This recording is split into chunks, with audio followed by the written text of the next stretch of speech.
Welcome to Johnny on Energy.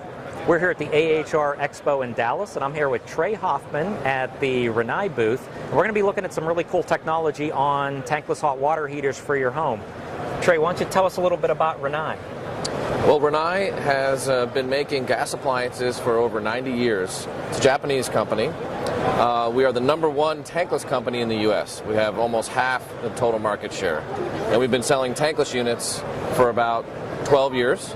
And we're known as really one of the most reliable, innovative companies out there. Great. Well, why don't we take a closer look? Sure. All right, so this is one of our tankless units. It's an RU98. It is condensing, so it's actually even more efficient than a regular tankless. And the one thing I want to point out is, again, how small this is.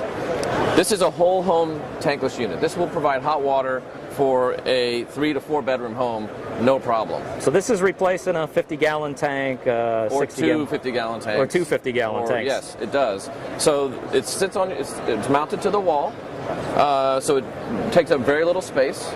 And instead of having a storage vessel or storing any hot water, it's going to heat the water as you use it. So it's going to use less energy, and it won't run out.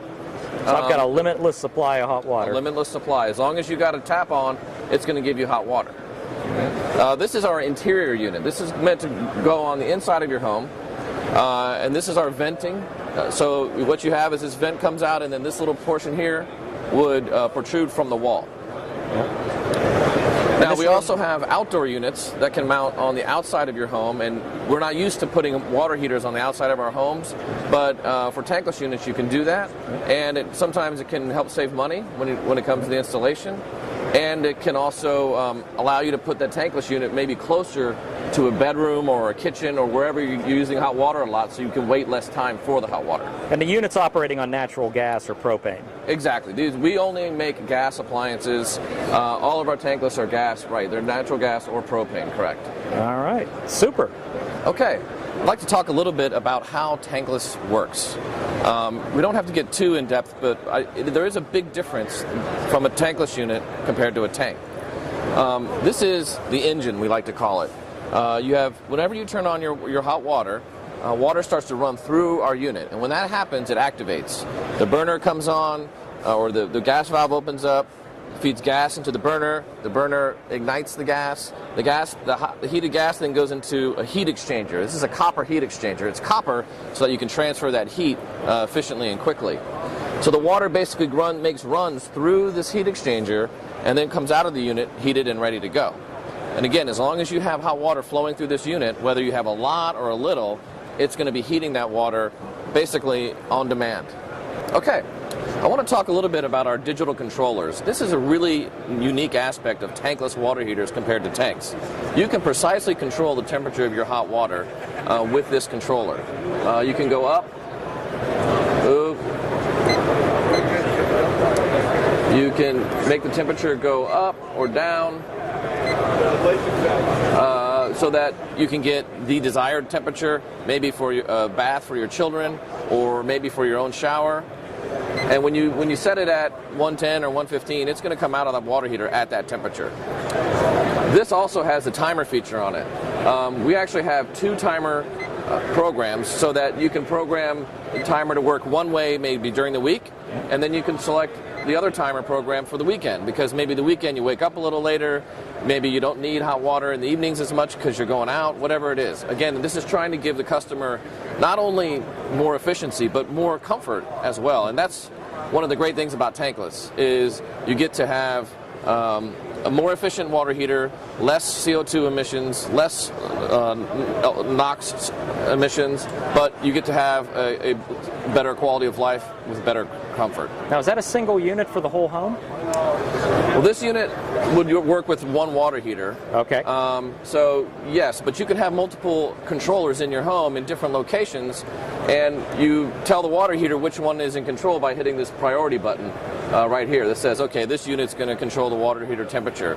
Okay. We actually have a bath fill controller that you can program to give you a certain volume and temperature of bath water every time. So again, if you have little kids, you can hit a button, it'll fill with 30 gallons of 104 degree water, and now you don't have to worry about your kids splashing too much or getting burned by hot water. Oh, that is an awesome feature, because Yeah, you're it always is. out there trying to put your hand in that water, take a guess at Exactly. where it's at, and you got no idea. And typically you don't know what your hot water temperature is in your house in general. That's true. So there's a tiny bit of a learning curve to kind of figure out what temperatures work for you, but once you figure it out, it's no problem. Hey, that's a fantastic feature. One of the trends that we're seeing in hot water is recirculation. Recirculation is used for basically two purposes: comfort and convenience, or for water conservation. Sometimes a combination of those things. But what it boils down to is that people don't like to wait for their hot water, especially people with large homes where the plumbing run is 100 feet, 200 feet or more, and it takes a long time for that hot water to get to your shower or your sink. You're wasting water and you're having to wait, which is inconvenient. So we have designed our units to work with pumps that circulate the hot water through your home, so that you don't have to wait. You basically end up getting instant hot water. Yeah. Now, one of the drawbacks, though, of recirculation is that now you're activating the water heater much more often to keep the loop warm, if you will, to keep that hot water always available. So one way we deal with that is we've developed systems that allow you to use a timer so that you can shut the pump off during times of inactivity, like during the middle of the night or the middle of the day if you're at work or school. So this allows you to save energy and do that recirculation as energy efficiently as possible. So in other words, I'm having that hot water out in my pipes when I need it, in the morning for showers, Right, cooking, and right. so forth. But overnight, I don't really need to keep pumping hot water out through those pipes. I can let it cool down and Exactly. come up You in can the let morning. it cool down because you're not using it. You really only need that recirculation active when you're using the hot water. And again, you're right, morning, night, that's usually when people use it. So we're trying to, again, answer our customers' needs, answer environmental needs by not wasting water, but also by trying to use as little energy as possible to provide that particular solution. Yeah, makes a lot of sense.